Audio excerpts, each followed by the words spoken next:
गोविन्दाय नमो नमः। श्रीकृष्णाय नमो नमः। नारायणाय नमोस्तुते।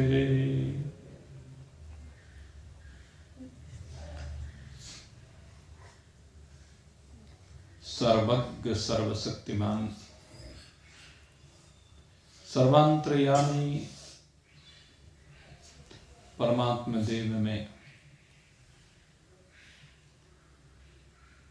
अपने आप को विराजमान करने के लिए नित्य है, निरंतर प्रयासरत जिज्ञासु वृंद।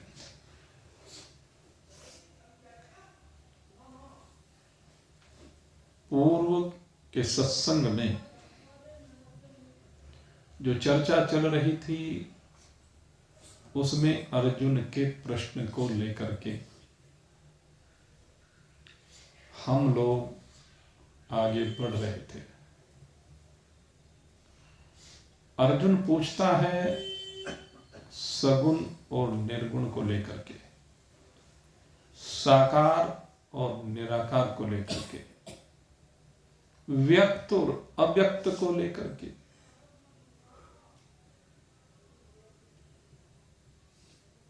भगवान का सगुण साकार व्यक्त रूप भी है और निर्गुण निराकार अव्यक्त स्वरूप भी है। तो इन दोनों में श्रेष्ठ कौन है, अर्जुन जानना चाहता है। या कह लीजिए अर्जुन इसके माध्यम से जानना चाहता है कि भक्त कौन सा श्रेष्ठ है, सगुण साकार व्यक्त का या निर्गुण निराकार अव्यक्त का। दोनों में कौन सा भक्त सर्वश्रेष्ठ है। तो भगवान पहले कहते हैं सगुण के बारे में। जो सगुण स्वरूप है परमात्मा का, साकार रूप कह लीजिए, व्यक्त रूप कह लीजिए, भगवान विष्णु और उनके जो 24 अवतार, वो जो व्यक्त रूप में, साकार रूप में भक्तों को दर्शन देते हैं, भक्तों के ऊपर कृपा करते हैं और भक्त के भाव के अनुसार अपने रूप को रचते हैं, व्यक्त हो जाते हैं, अव्यक्त से व्यक्त हो जाते हैं। सामान्यतः अगर संसार में देखा जाए तो भक्त तो इसी के मिलते हैं।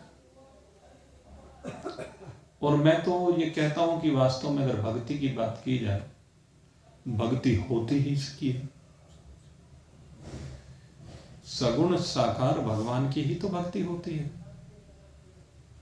जो व्यक्त है उसी की तो भक्ति होती है और उसकी भक्ति करना सरल भी है,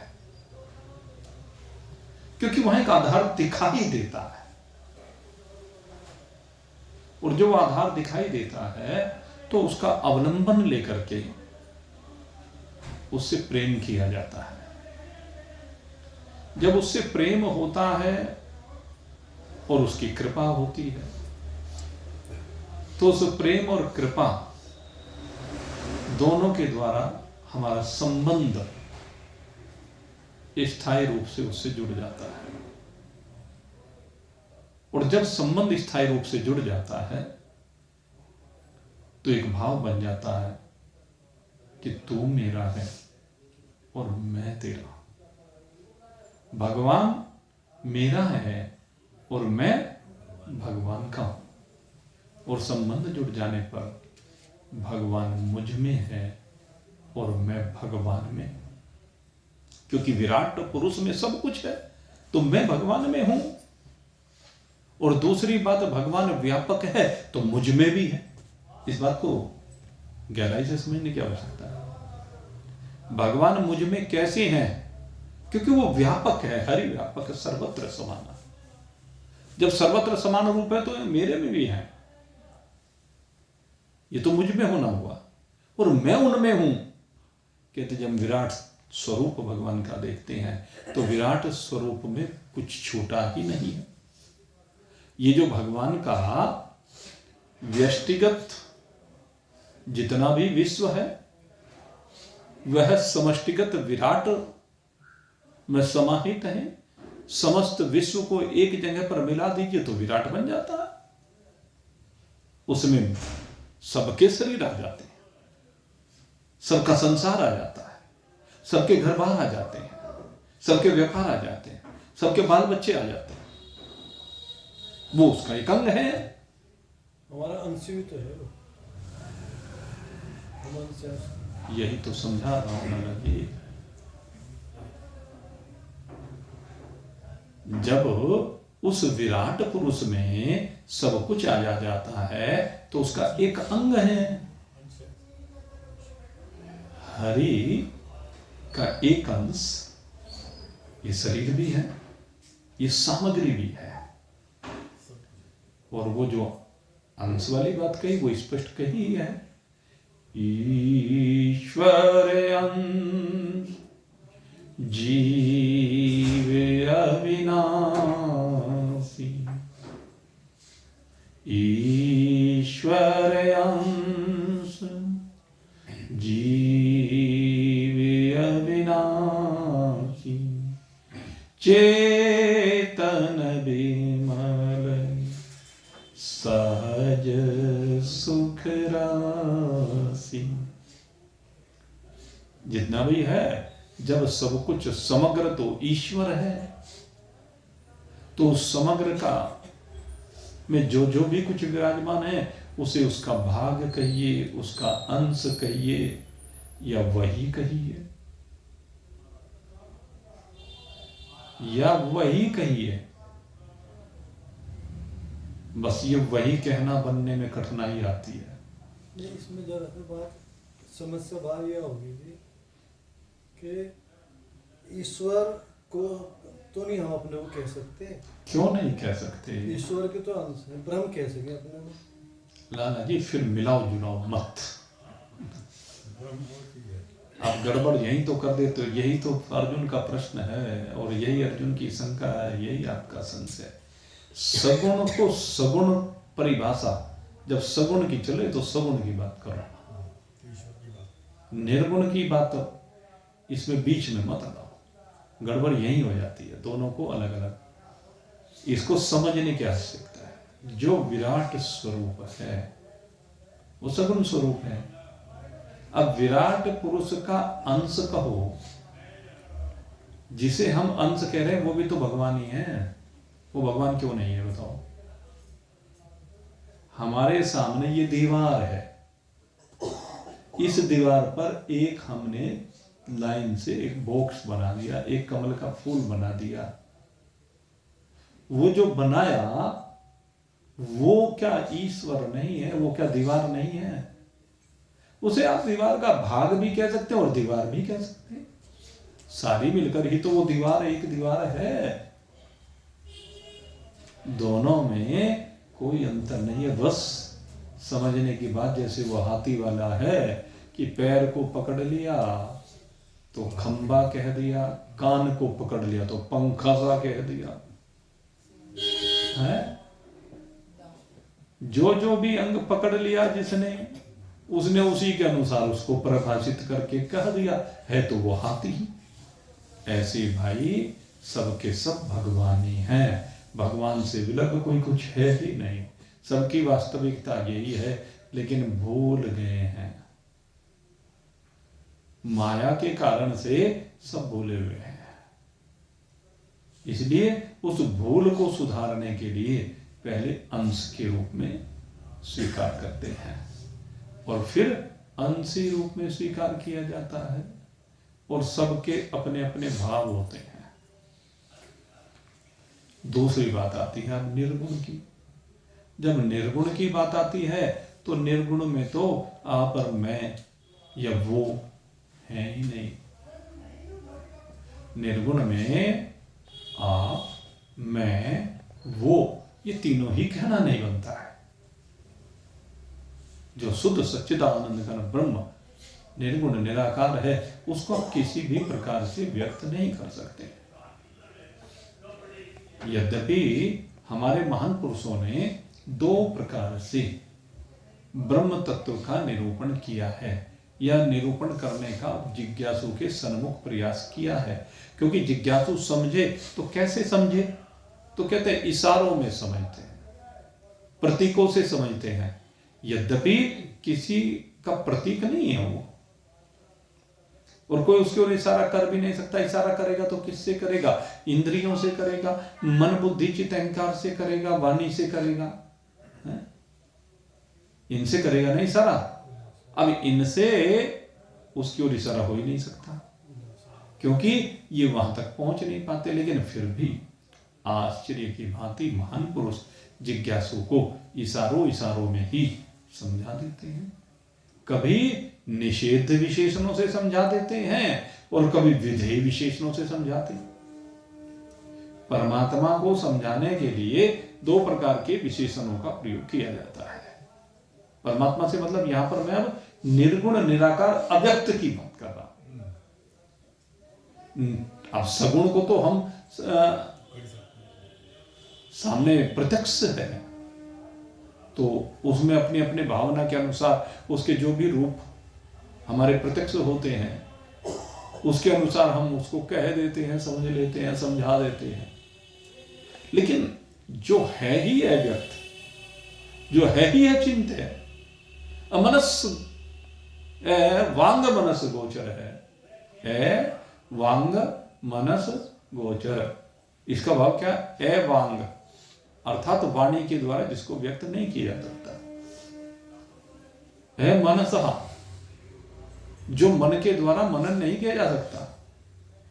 जहां तक जाते जाते मन लय हो जाता है, वाणी लय हो जाती है। गोचर इंद्रियां, इनके द्वारा दिखता नहीं है। ऐसा है वह ए वांग मनस गोचर है। तो वो जो परमात्मा, जब हम उसकी बात करते हैं तो आश्चर्य की भांति बात की जाती है। कभी विधेय विशेषणों से, कभी निषेध विशेषणों से। यद्यपि कोई भी विशेषण पूरी तरह से ब्रह्म तत्व को निरूपित नहीं कर सकता है, लेकिन फिर भी इशारों में समझाया जाता है। निषेध विशेषण कौन है? जिसमें प्रकृति का निषेध करके समझाया जाए। प्रकृति का उसमें निषेध किया जाता है। प्रकृति का निषेध माने प्रकृति को हटा करके कि ऐसा नहीं है। निषेध माने ऐसा नहीं है। जैसे कहा परमात्मा कैसा है? असंग है। ए लगा दिया, ए संग, अर्थात परमात्मा का कहीं भी कोई संग नहीं है। परमात्मा का संग हो ही नहीं सकता। परमात्मा का कोई चिपकाव हो ही नहीं सकता। परमात्मा कहीं चिपक ही नहीं सकता। परमात्मा कहीं जुड़ ही नहीं सकता। तो इसको क्या कहते हैं? असंग। जो संग वाला नहीं है। संग वाला कौन है? संग वाला संसार है। संग वाले संसार के प्राणी हैं। और कितने संग हैं भाई, इसकी व्याख्या कोई कर सकता है क्या? संसार में हमारा संग किस किस से है जरा देखो। सबसे पहला संग तो भाई शरीर से है। इस शरीर के अंग प्रत्यंग से है। हाथ से, पैर से, आंख से, कान से, नाक, जितने भी शरीर के अंग है सबसे संग हो जाता है। जरा सा कहीं पर सुई चुभ जाओ, एकदम वहीं पर दर्द होता है, पीड़ा होती है, और वहीं पर संग, दिमाग वहीं चला जाता है जब तक उस पीड़ा का हल नहीं होता। तो हो गया संग। संसार के पदार्थों से संग होता है, फिर संसार के जीवों से संग होता है, फिर बाल बच्चे, माता पिता, भाई बंधु, कुटुंब, कबीला, ये सब संग की तो बात है। सबसे संग होता है। लेकिन कहते हैं जो परमात्मा है वो संग वाला नहीं है, अर्थात इन सबसे विलग है, इस संसार के जीवों से, संसार के पदार्थों से, इन सबसे विलग है। उसको किसी सीमा में बांधा नहीं जा सकता। प्रकृति जितनी भी है वो सीमाबद्ध है, जितनी भी प्रकृति है वो सब सीमाबद्ध है। पंचभूतों को किसी को देख लीजिए, सबकी सीमाएं बंधी हुई। हमें आकाश जो सबसे व्यापक दिखाई देता है, लेकिन आकाश भी सीमाबद्ध है। आकाश कहां सीमाबद्ध है? कहते तम प्रधान प्रकृति में। तम प्रधान प्रकृति में आकाश आरोपित है। आकाश उससे छोटा है, उसके एक अंश में है। आकाश से वायु छोटा है, उसके एक अंश में है। वायु से अग्नि छोटी है, उसके एक अंश में है। अग्नि से जल छोटा है, उसके एक अंश में है। और जल से पृथ्वी छोटी है, क्योंकि उसके दशांश में है। और पृथ्वी पर फिर हम पदार्थों की बात करें, वो सब पृथ्वी से छोटे होते चले जाते हैं। हम वृक्ष की बात करें जैसे, तो वृक्ष कितना बड़ा है, लेकिन उसकी टहनियां वो छोटी हो जाती है, उसके पत्ते छोटे हो जाते हैं, उसके फल छोटे हो जाते हैं। वृक्ष ये है। तो जब हम समझाने की बात करें तो इशारों में समझना पड़ेगा कि परमात्मा सीमा वाला नहीं है, परमात्मा असीम है। तो इस प्रकार से निषेध विशेषणों के द्वारा असीम, अनंत, अपार, अखंड ए लगा करके, या फिर कहते हैं न लगा करके, ए के बाद न लगा करके भी, जैसे परमात्मा कैसा है, कहते हैं निर्विकार है, कहते जिसमें कोई विकार नहीं। अब हम जब संसार को देखते हो, सारा संसार विकारी दिखाई देता है। संसार में ऐसा कोई भी नहीं है जिसमें विकार ना हो, सब में विकार भरे पड़े। आकाश में, वायु में, अग्नि में, जल में, पृथ्वी में, पृथ्वी के पदार्थों में, पृथ्वी पर रहने वाले जितने भी प्राणी हैं सब में। और पृथ्वी क्या बात करें, भू भुव स्व मय जन तप सत्य अतल वितल सुतल तलातल रसातल महातल पातल, कहते सब लोकांतरों में जो भी कुछ है वो सब का सब विकार वाला है। विकार का मतलब क्या है? परिवर्तनशील है। जो रूप इस समय है वो बाद में रहता नहीं है, वो सदा एक जैसा रहता नहीं है। जो सदा एक जैसा ना रहे उसको कहते हैं विकारी, और जो सदा एक जैसा रहे उसको कहते हैं निर्विकारी। तो परमात्मा निर्विकारी है, और ये जगत जितना भी है, ये जगत के जीव जितने भी हैं वो सब विकारी है, सबके अंदर परिवर्तन होता है। देहिनो अस्मिन यथा देहि कौमारम यौवनम जरा, देहिनो अस्मिन यथा देहि कौमारम यौवनम जरा, तथा देहांतर प्राप्तिर धीरस्तत्र न मोह्यते। जैसे इस देह में बालकपन होता है, जवानी होती है, बुढ़ापा होता है, फिर इस शरीर के बाद पुनः यही प्रक्रिया प्रारंभ हो जाती है। देह की स्थिति तो यही है। तो देह नित्य परिवर्तनशील है। यहां इस जगत में जितने पदार्थ हैं वो नित्य परिवर्तनशील है, नित्य विकारी है, क्योंकि उनमें क्षण क्षण में परिवर्तन होता है। क्षण क्षण में रंग बदले दुनिया क्षण क्षण में रंग बदल जाती है, इसलिए उनको विकारी कहा गया। और कहते हैं परमात्मा कैसा है, चूंकि ऐसा सीधे नहीं कह सकते कि ऐसा है, इसलिए कह दिया गया कि जिसमें कोई परिवर्तन ना हो, जो सदा अपरिवर्तित रहता है, जिसमें कोई विकार ना हो, जिसकी अवस्था सदा एक जैसी रहती है, वो बाल्यावस्था, जवानी, बुढ़ापा उसमें है ही नहीं। वो सदा ही एक रस है, उसमें परिवर्तन नहीं है, उसमें भेद नहीं है, उसका रूपांतरण नहीं है। यहां पदार्थों के रूपांतरण रोज दिखाई देते हैं। दूध का दही बन जाता, दही से मट्ठा बन जाता, मक्खन बन जाता, और फिर न जाने उसे कितने व्यंजनों में आप आगे भी प्रयोग कर लेते हैं। तो ये कॉन्टिन्यूअस प्रोसेस है परिवर्तन। लेकिन जिसमें कोई परिवर्तन नहीं होता वो कौन है? कहते वो आप हो। परिवर्तन शरीर में तो हो रहा है, लेकिन आप में नहीं हो रहा है। आप वही हैं जो बचपन में हैं, आप वही हैं जो जवानी है, और जो आप बुढ़ापे में वही है। जो सा बुढ़ापे में है वही बचपन में था। बताओ उसमें कोई अंतर है क्या? आप तो बुढ़ापे में वही हैं जो जवानी में थे, जो बचपन में थे, और इस शरीर के रहने के निवृत्त हो जाने के बाद फिर भी आप वैसे के वैसे ही रहेंगे। इसको कहते हैं एक रास्ता, एक जैसा, यह परिवर्तनशील, नित्य, निर्विकार। तो जिसमें कोई विकार ना, फिर कहा निर्गुण है। एक कहते हैं सगुण है, एक कहते हैं निर्गुण। अब जब सगुण की बात करते हैं, गुणों के सहित बात करते हैं, तो देखते हैं सबके गुणों को देखते हैं हम। कहीं सात्विकता दिखाई देती है, कहीं राजसी भाव दिखाई देता है, कहीं तामसिकता दिखाई देती है। सतोगुण, रजोगुण, तमोगुण, तीनों गुण निरंतर हमें दिखाई देते रहते हैं। संसार में जहां भी देखें आप, अगर यदि भोजन सामग्री की बात करें तो उसमें तीनों गुण मिलते हैं। आप जो वस्त्र पहनते हैं इसमें भी तीनों गुण है। आप कहेंगे इसमें कैसे तीनों गुण है? आप चिंतन करके देखें। जो श्वेत वस्त्र होता है, जो लोग महात्मा वस्त्र पहनते हैं, वो क्या है? वो सतोगुण के प्रतीक है। इसमें श्वेत जो वस्त्र होता है वो सर्वश्रेष्ठ माना जाता है। श्वेत वस्त्र सतोगुण की प्रधानता लिए होता है। इसके अलावा हमारे यहाँ हल्का पीले रंग, हल्का भगवा रंग, ये ऐसे रंग या क्रीम सा रंग, जैसे क्रीम चादरें आजकल पहने रहते हैं, ये क्या है?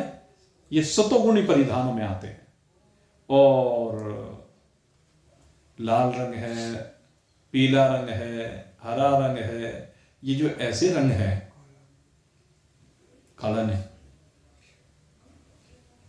लाल, पीला, हरा, ये जो भड़कीले से रंग होते हैं, जिनको कहते हैं, ये रंग राजसी गुणों में लिए जाते हैं।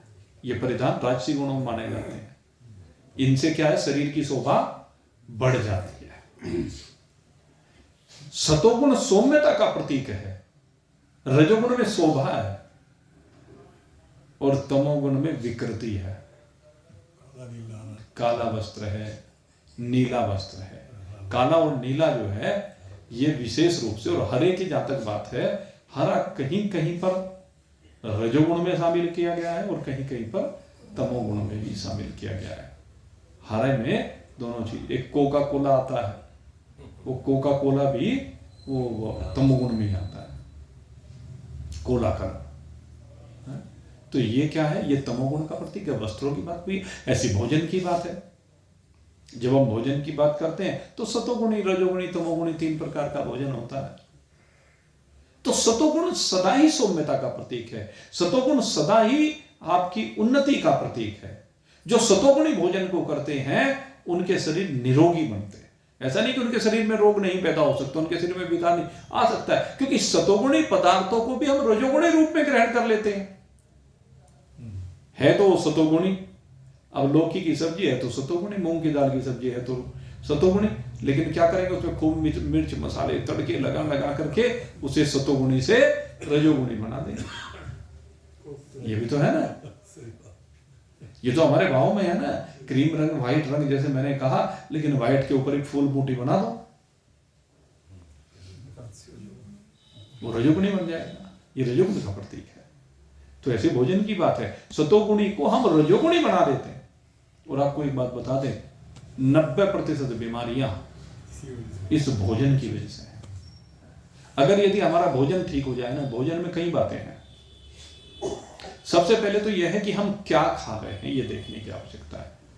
दूसरी बात यह है कि कितना खा रहे हैं, क्या खा रहे हैं और कितना खा रहे हैं। हमारे शरीर के लिए आवश्यकता कितनी और हम खा कितना रहे हैं। हम तुलना दूसरे से करने लगते हैं। भोजन में कभी दूसरे से तुलना मत कीजिए कि दूसरा कितना खाता है। हमें दूसरे का क्या है कि उसका वर्क क्या है, उसका फिजिकल वर्क क्या है, ये देखने की आवश्यकता होती है। हमारा फिजिकल वर्क क्या है, ये देखने की आवश्यकता होती है। फिजिकल वर्क के अंतर से आवश्यक कैलोरियों की जो मात्रा है वो भिन्न प्रकार की हो जाती है, इसलिए वो विषय भी देखने का होता है। तो भोजन क्या खा रहे हैं, कितना खा रहे हैं, ये दोनों चीजें देखने की आवश्यकता है। कब खा रहे हैं, क्या खा रहे हैं, कैसा खा रहे हैं, कितना खा रहे हैं, कब खा रहे हैं, ये भी विषय है। अगर इन सब चीजों के ऊपर गौर कर लिया जाए, हमें कब खाना चाहिए, कैसा खाना चाहिए, कितना खाना चाहिए, क्या खाना चाहिए, 4 बातें, अगर इन चारों में सात्विकता ले आए तो चारों में सात्विकता के आने पर आप देखेंगे 90% विकार तो समाप्त। आप कहेंगे बहुत योगी ऐसे होते हैं जिनका बड़ा संतुलित आहार है, फिर भी वो विकारी हो जाते हैं, उनके शरीरों में रोग आ जाते हैं। तो उसके पीछे भी कारण है। उसके पीछे जो कारण है वो ये है, एक तो देखो दिनचर्या की बात है, वो तो अपनी जगह है, लेकिन दूसरी बात यह है कि जो मैंने 10% की रड़क छोड़ी ना, वो क्यों छोड़ी? देह धरे का दंड है, सब काहू को हो, ज्ञानी काटे ज्ञान से, मूर्ख काटे रोय। देह धरे का दंड है, इसको इतना समझ लीजिए, देह धरने का दंड। जिसने भी देह को धारण किया है, इसका मतलब यह वो अपने साथ कुछ अपने पाप लेकर के आया है। आप पुरुषार्थ करके अपने जीवन को सुख में बनाने का प्रयास कर सकते हो और बनता है, लेकिन जो प्रारब्ध है, जो भाग्य में साथ लेकर आए हैं, उसको मिटा नहीं सकते। अगर यदि आपको कर्ज में जो भी कुछ मिला है, वो कर्ज तो चुकता करना ही पड़ेगा। इसलिए वो 10% विकार वो इस चीज के हैं। अब उसमें कौन अपने पुरुषार्थ के द्वारा कितना प्रयास कर सके, वो एक अलग बात है, जिससे कि उसका एहसास कम हो जाए। आएगा जरूर, एहसास कम हो सकता है। तो इसलिए दूसरी बात ये हुई कि आपको भोजन के ऊपर, आपका भोजन, आपके वस्त्र, उसके बाद आपकी चाल, उसके बाद आपकी वाणी, इन सब चीजों का महत्व है। ये सब गुणों का खेल सब जगह पर दिखाई देता है। आपकी वाणी में कितनी सौम्यता है, आपकी वाणी में कितनी कड़कता है, आपकी वाणी में कितना विकार है कि आप दूसरे को कितना प्रताड़ित कर सकते हैं। ये तमोगुण है। कड़कपन होना ये राजसी का प्रतीक है, और सौम्यता सतोगुण का प्रतीक है। तो सतोगुण, रजोगुण और तमोगुण आपकी वाणी में है, आपके आहार में है, आपके वस्त्रों में है, ये गुण सब जगह हैं। लेकिन कहते हैं भगवान में कोई गुण नहीं है। जब हम दूसरी बात देखते हैं, निर्गुण कहने का तात्पर्य क्या है? ये जो सगुणता है, ये सतोगुणी, ये रजोगुणी, ये तमोगुणी, ये सब चीजों में जो है, इन तीनों की सीमा से जब बाहर निकल जाते हैं, तब निर्गुणता में आ जाते हैं, जहां कोई गुण नहीं है। और जहां गुण नहीं है, वहां न कहना है न सुनना है, बस स्वरूप स्थिति है, मौन है। आंखों का मौन है, कानों का मौन है, वाणी का मौन है। हर प्रकार से आपके समस्त ज्ञानेंद्रिय, समस्त कर्मेंद्रिय सब मौन हो जाए। ये है मेरे मित्रों निर्गुणता। बिल्कुल साम्यावस्था हो जाए, अचल हो जाए। अचलता, स्थिरता, असीमता, अनंतता आपको अपने आप में भाषित होने लगे जब निर्गुणता आ जाए। तो भगवान अब निर्गुणता को समझा रहे हैं, निराकारता को समझा रहे हैं। एक और केवल ये नहीं कि आपको कहा कि भक्ति योग वो श्रेष्ठ है, कहते हैं जो भक्त है वो श्रेष्ठ योगी है, भगवान ने कहा। लेकिन अब भगवान निर्गुण की बात करते हैं, और निर्गुण की बात करते कह रहे हैं, ये तक्षरमनिर्देश्यमृतम् प्रियुपासते।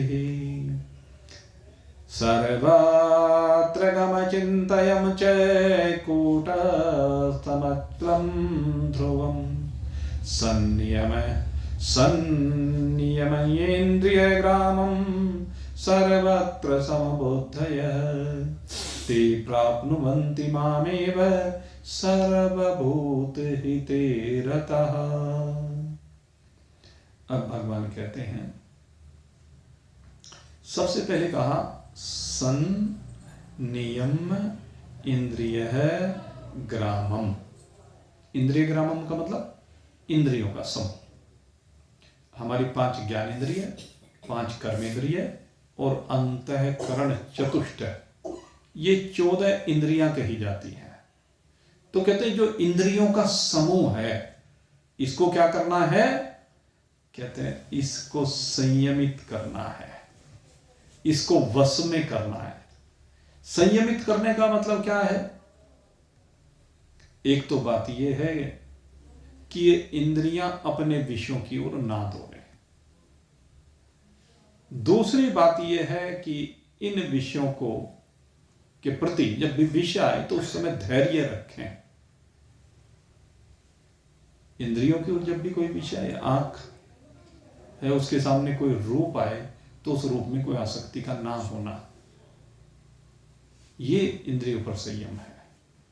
एक ये कि समझ करके जो भी कुछ सामने आ रहा है, जो शब्द के रूप में आकार, जो भी कुछ हमारे सामने दिखाई दे रहा है, प्रकृति जो भी आकार हमारे सामने परोस रही है, वो दिखे भले ही, लेकिन उसको दिखने के बाद कोई प्रतिक्रिया ना हो। लेकिन कब नहीं होगी? जब सामने वाला रूप हम समझ जाएंगे कि इसकी वास्तविकता पंचभूत है, पंचभूत के अलावा इसकी वास्तविकता और कुछ है ही नहीं।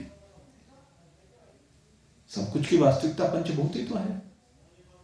सारे शरीर 5 भूतों से ही बने हैं। पंचभूतात्मकम विश्वम, ये सारा विश्व 5 भूतों वाला है। 5 भूत से विलग कुछ है ही नहीं। आकाश, वायु, अग्नि, जल, पृथ्वी, इनकी संरचना है। इनसे विलग और कुछ नहीं है। और जब इनसे विलग कुछ नहीं है, हम इस वास्तविकता को समझ जाएंगे तो फिर हमें रूप दिखाई नहीं देगा, उसका आकर्षण नहीं होगा। ये समझ का खेल है। तो यहां ये कहा कि इंद्रियों पर संयम कौन? कहते जो निर्गुण में होता है उसको इंद्रियों पर संयम करना होता है। उसकी इंद्रियां विषयों की ओर ना दौड़े, उसको ये प्रबंध करना होता है। निर्गुण की विशेषता बता रहे। सगुण में तो क्या है? कहते सगुण में तो जब चित्त भगवान में रम जाता है, साकार रूप में भगवान के चित्त रम जाता है, तो फिर उस समय उसका चित्त दूसरी ओर जाता नहीं है उसका। लेकिन जो निर्गुण साधक है, अब वो तो भगवान में चित्त को नहीं लेकर के जाता है। निर्गुण साधक का चित्त भगवान में नहीं, उसका तो स्वरूप में जा रहा है। और स्वरूप की ओर जाते हुए उसे विषय तो उसे दिख रहे हैं। सगुण में विषय दिखने ही बंद हो जाते हैं, क्योंकि केवल एक भगवान दिखता है।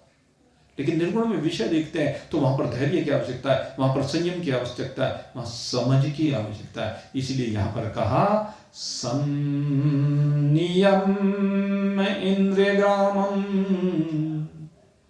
कहते हैं जितने भी इंद्रियों का समूह है, इनको नियमित करे, वश में करे, कंट्रोल में करे। सर्वत्र समबुद्धयः। कहते कैसे? कहते सर्वत्र समबुद्धि हो जाए। सर्वत्र समबुद्धि, जब सब चीजों में 5 भूत दिखाई देंगे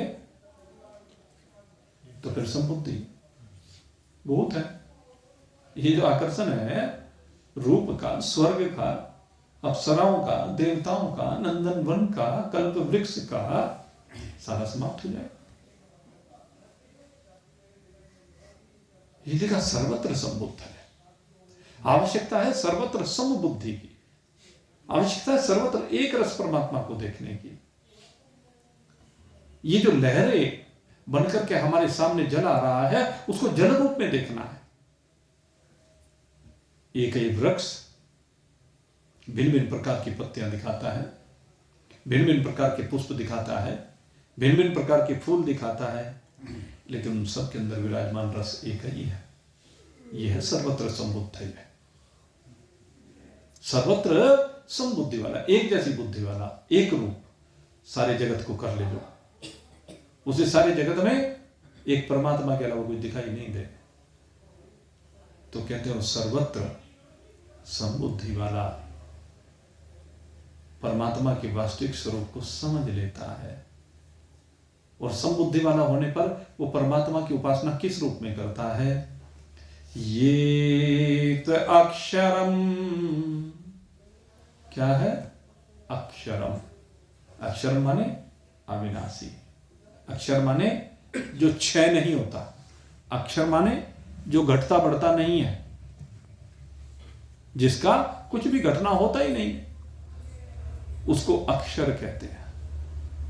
तो कहते हैं सर्वत्र विराजमान एक रस परमात्मा को देखना है, एक रस परमात्मा का अवलोकन करना है, ये अक्षर है, अक्षर की उपासना है।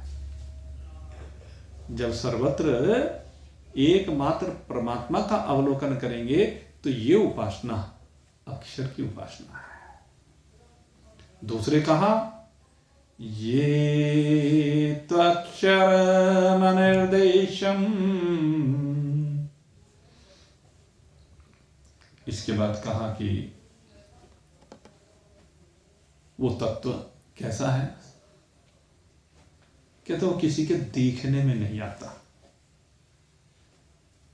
उसको कोई आंख देख नहीं पाती, क्योंकि आंख से तो सगुण साकार को देखा जाता है। निर्गुण निराकार परमात्मा को इन चरम चक्षुओं से देखा नहीं जा सकता। उनके लिए क्या चाहिए? ज्ञान चक्षुषा, उसके लिए ज्ञान के चक्षु चाहिए। ज्ञान माने समझ के चक्षु चाहिए, और ये समझ के चक्षु जिसे मिल ले जाते हैं वही परमात्मा को देख सकता है। अब जिसका कोई आकार ही ना तो उसको देखा कैसे जाए? जिसमें कोई गुण ही ना हो उसको देखा कैसे जाए? देख नहीं सकते ना ऐसे, लेकिन फिर भी उसे देखा जाता है। आश्चर्यवत पश्यति कश्चिदेनम, आश्चर्य की भांति कोई कोई महान पुरुष है जो उसको देख रहा है। न देखने वाले को भी देखना, यही तो है इस निर्गुण उपासना की महत्ता। जो देखने में आने वाला नहीं है उसके दर्शन हो जाते हैं, इसी को आत्म दर्शन कहते हैं। आत्म दर्शन जब हम कहते हैं, बताइए आत्मा कहीं दिखता है क्या? आत्मा दिखता तो नहीं है। जैसे आपको बिजली कहीं दिखती है क्या? इतने दुनिया भर के तार सारी दुनिया में फैले पड़े हैं, बिजली दिखती है कहीं? लेकिन आपको पता है बिजली है। न दिखने पर भी आपको जानकारी है, आपको ज्ञान है। ऐसी परमात्मा, ऐसी आपका जो वास्तविक स्वरूप परमात्मा है वो सर्वत्र है और हर चीज में अपनी उपस्थिति को दर्ज कराता है। भले वो दिखता नहीं है, भले वो कुछ करता भी नहीं। इसमें एक बात और भी कही कि तो परमात्मा क्या कहते? कूटस्थम अचलम। परमात्मा क्या है? कूटस्थम अचलम ध्रुवम। ये अलग अलग विशेषण लगाए। परमात्मा कूटस्थ है। कूटस्थ माने वो जो कूटस्थ आपको बताया था कि लोहार का अहिरण होता है, एक लोहे का पिंड, और उस लोहे के पिंड के ऊपर लोहार क्या करता है? अनेक अस्त्र शस्त्रों का निर्माण करता है। ऐसे ही जो स्वर्णकार होते हैं उनके पास भी होता है एक छोटा सा, वे भी उसके ऊपर आभूषणों का निर्माण करते हैं, उस पर रख करके लकड़ी के हथौड़े से चोट मार मार करके। वहां लोहे के हथौड़े से चोट मारी जाती है, यहाँ लकड़ी के हथौड़े से चोट मारी जाती है आभूषणों पर। तो अहिरण होता है। उसकी विशेषता क्या है? कहते हैं उस पर कूट कूट करके उस लोहे को अनेक अस्त्र शस्त्रों का, अनेक औजारों का, यंत्रों का निर्माण कर दिया जाता है, लेकिन वो अहिरण ज्यों का त्यों रहता है, उसमें कोई भी परिवर्तन। कहते ऐसे ही इस परमात्मा पर प्रकृति के द्वारा अनेक प्रकार की चित्रकारी कर दी जाती है। अनेक प्रकार से परमात्मा के ऊपर न जाने क्या क्या कितने प्रकार के आभूषण बना दिए जाते हैं। जगत में जितने भी शरीर है वो सारे आभूषण ही तो हैं। ये आभूषण इस प्रकृति की शोभा है। जितने भी पशु पक्षी कीट पतंग जलचर नभचर थलचर जितने भी प्राणी हैं वो सब परमात्मा के ऊपर की गई कारीगरी है। परमात्मा को सजाया धजाया गया इन आभूषणों से। यही तो है। तो ये जो भी कुछ परमात्मा के ऊपर कारीगरी की गई है, परमात्मा इस कारीगरी से विलग है। परमात्मा के ऊपर इसका कोई प्रभाव, कोई भी आभूषण बनो परमात्मा पर कोई फर्क नहीं पड़ता। जैसे अहिरण पर कोई भी आभूषण बनाया उसके ऊपर कोई प्रभाव नहीं पड़ता। इसीलिए कहा परमात्मा कूटस्थ है। और दूसरी बात कही अचलम। परमात्मा अचल है।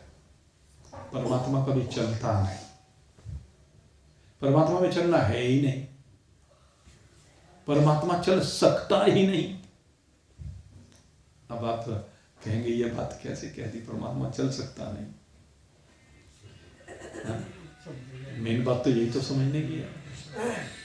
जिस समय सगुण साकार रूप में भगवान प्रकट होते हैं वो चलते हुए दिखते हैं। लेकिन यहां चर्चा किसकी हो रही है? निर्गुण कैसा होता है? व्यापक। निर्गुण तत्व क्या है? व्यापक। सर्वव्यापक नहीं कहता हूं मैं, थोड़ा सा शब्द का अंतर है केवल। सर्वव्यापक तो कहने में जो भी सर्व प्रकृति है उसके अंदर जो है उसको हम सर्वव्यापक ही सब में है भाई। मनुष्य में भी, पशु में भी, पक्षी में भी, कीट में भी, पतंग में भी, वृक्षों में भी, सब में है। तो उसको हम सर्वव्यापक कहते हैं। लेकिन उससे परे क्या है भाई? जहां ये नहीं है उसमें नहीं है क्या? तो व्यापक जब हम कहते हैं तो व्यापक में ये सब आ जाता है। उस व्यापक में ये सब आरोपित है। तो परमात्मा कैसा है? वो व्यापक है। और जो व्यापक है कोई ऐसा स्थान नहीं है जहां पर वो ना हो। तो वो कहां जाए भाई चल करके? वो कहां चल के जाए? वो जहां चल के जाएगा वो उससे विलग होगा या नहीं? और परमात्मा से विलग कुछ है ही नहीं। तो चल के जाने की उसे आवश्यकता कहां है? इसलिए वो अचल है, इसलिए वो स्थिर है। उसमें कोई वाइब्रेशन नहीं। वाइब्रेशन किसमें है? प्रकृति में है। हलचल प्रकृति में है। परमात्मा में कोई वाइब्रेशन भी नहीं है, कंपन भी नहीं है। परमात्मा तो एक रस है, उसमें कोई कंपन उत्पन्न हो ही नहीं सकता। ऐसा जो परमात्मा है ध्रुवम, वो परमात्मा बिल्कुल ध्रुव है। जैसे ध्रुव तारा होता है ना, अटल, वो नहीं घूमता है। उसके चारों ओर सप्तऋषि घूमते हैं लेकिन वो घूमता नहीं है। ऐसे ही परमात्मा है। तो कहते हैं ऐसा जो अव्यक्त परमात्मा है, जो उसकी उपासना करता है, उसकी उपासना। अब उसकी उपासना करने का मतलब क्या? यानी उसको इस प्रकार का समझता है। परमात्मा को इस प्रकार से समझता है। उपासना का मतलब यह नहीं कि उसका जाप कर रहा है। यहां पर वो भक्ति योग में है, सगुण साकार में है, निर्गुण निराकार में नहीं है। निर्गुण निराकार में इस तरह का कोई भाव नहीं है। निर्गुण निराकार में इनके जाप की बात नहीं है, इनके कीर्तन की बात नहीं है, अपितु समझ की बात है। और समझ करके अपने आप को ऐसा अनुभव करता है। गीता जी में 3 प्रकार से कहते यही विशेषण तो परमात्मा के लिए लगाए गए हैं, यही विशेषण जीवात्मा के लिए लगाए गए हैं। आपको बताएं, आत्मा, परमात्मा और जीवात्मा, इन तीनों के लिए यही विशेषणों का प्रयोग किया है और उससे सिद्ध होता है कि ये तीनों एक ही है। आत्मा और परमात्मा में कोई अंतर नहीं है। अंतर जीव में होता है, आत्मा में नहीं। आत्मा और परमात्मा तो एक ही है। तो कहते जो ये जानता है, ये समझता है, इसको अनुभव करता है, उसकी उपासना क्या है? वो निरंतर इसी में विद्यमान रहता है, अपनी अचलता में, अपनी असीमता में, अपनी अखंडता में विराजमान हो जाता है। वो निषेध विशेषणों के ऊपर भी विचार करता है और उसके बाद विधेय विशेषणों के ऊपर विचार करता है। कैसा है परमात्मा? मैं कैसा हूं? कि सत्य है, चित्त है, आनंद है। परमात्मा सतचित आनंद, ये विधेय विशेषण। परमात्मा ऐसा है और परमात्मा ऐसा नहीं है, ये निषेध विशेषण है। इन दोनों के द्वारा जिसको समझाया जाता है वही निर्गुण निराकार अव्यक्त शुद्ध सच्चिद आनंद घन ब्रह्म है और वही हम सबकी वास्तविकता है। तो इस वास्तविकता को समझना है और इस वास्तविकता को भगवान समझाकर कहते हैं कि ये ते प्राप्नुवन्ति मामेव, वो मुझी को प्राप्त होता है। तो ये निर्गुण निराकार की उपासना का फल बताया। सगुण का तो क्या बताया कि वो मुझे प्रिय है, वो श्रेष्ठ योगी है, और निर्गुण निराकार में क्या कहा कि वो मुझे प्राप्त हो जाता है। तो दोनों की अब अपने अपने हिसाब से व्याख्या कर लीजिए। भगवान इस व्याख्या को आगे भी अभी बढ़ाएंगे और अब ये व्याख्या परसों आपके सामने होगी। कल रविवार का अवकाश है, परसों फिर 7:30 बजे आपकी सेवा में उपस्थित होंगे। तब तक के लिए भाई जयराम जी बोलिए सच्चिदानंद भगवान